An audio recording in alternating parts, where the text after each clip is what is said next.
اس عنوان پر میں ایک تقریر پیش کرنا چاہتی ہوں۔ بسم اللہ الرحمن الرحیم۔ اللہ کے نام سے شروع کرتی ہوں جو بڑا مہربان نہایت رحم والا ہے۔ صفائی کی اہمیت۔ صفائی ہے خوشبو، صفائی ہے نور، صفائی ہے خوشبو، صفائی ہے نور، گندگی کو دور کرو، زندگی میں لاؤ سرور۔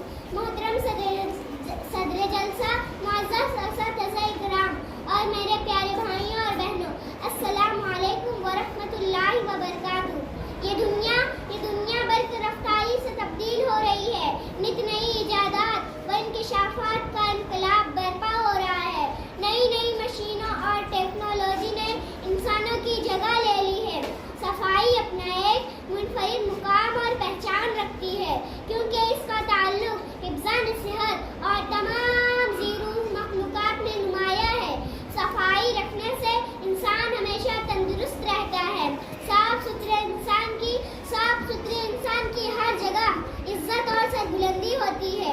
اللہ تعالیٰ کا قرآن مجید میں ارشاد ہے، سورہ بقرہ آیت نمبر 222 میں، بے شک اللہ توبہ کرنے والوں اور پاک صاف رہنے والوں کو دوست رکھتا ہے۔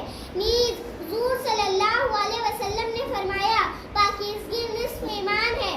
صفائی اور پاکیزگی ہمارے ایمان کا ایک اہم حصہ ہے۔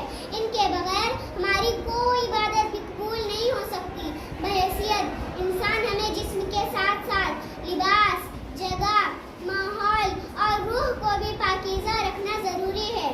صاف دل، صاف جسم، صاف جگہ بناؤ۔ صاف دل، صاف جسم، صاف جگہ بناؤ۔ صفائی کے اصولوں کا اپنی عادت بناؤ۔ دنیا کا ہر مذہب صفائی کی اہمیت پر زور دیتا ہے۔ صاف ستھرے انسان کو ہر کوئی پسند کرتا ہے، جبکہ گندے شخص سے ہر کوئی دور رہنے کی کوشش کرتا ہے۔ صفائی کے لیے لباس کا نیا یا مہنگا ہونا ضروری نہیں ہے، بلکہ صرف صاف ستھرا ہونا ضروری ہے۔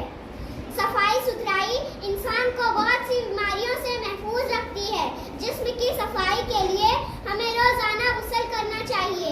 اگر جسم صاف نہ رکھا جائے تو مسامات بند ہو جاتے ہیں، جس سے طرح طرح کی بیماریاں پیدا ہوتی ہیں۔ مختلف تہواروں یا تقریبوں سے پہلے گھروں کو اچھی طرح صاف ستھرا کیا جاتا ہے۔ دلکش رنگ روغن سے گھروں کی سجاوٹ کی جاتی ہے۔ اچھے گھر اور اچھے ماحول سے ہی انسان اپنی پہچان کرواتا ہے۔ صفائی کی اہمیت کا اندازہ اس بات سے بھی لگایا جا سکتا ہے کہ انسان اللہ کی تمام مخلوق میں اشرف المخلوقات میں شامل ہے۔ صفائی ہر پل کا ہو شعار، زندگی میں لاؤ نکھار اور وقار۔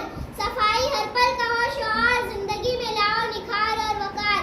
ہمیں اپنے جسم اور لباس کے ساتھ ساتھ اپنے گھر، گلی، محلہ اور اپنے ارد گرد کے ماحول کو بھی صاف ستھرا اور دلکش رکھنا چاہیے۔ ہمیں کھانا کھانے سے پہلے اپنے ہاتھوں کو اچھی طرح دھونا چاہیے۔ کھانا دینے کی چیزیں بھی پاک صاف ہونی چاہیے تاکہ ہمیں کوئی بیماری لاحق نہ ہو۔ صفائی کی طرف بڑھو، گندگی کو مٹا دو۔ صفائی کی طرف بڑھو، گندگی کو مٹا دو، زندگی میں روشنی لاؤ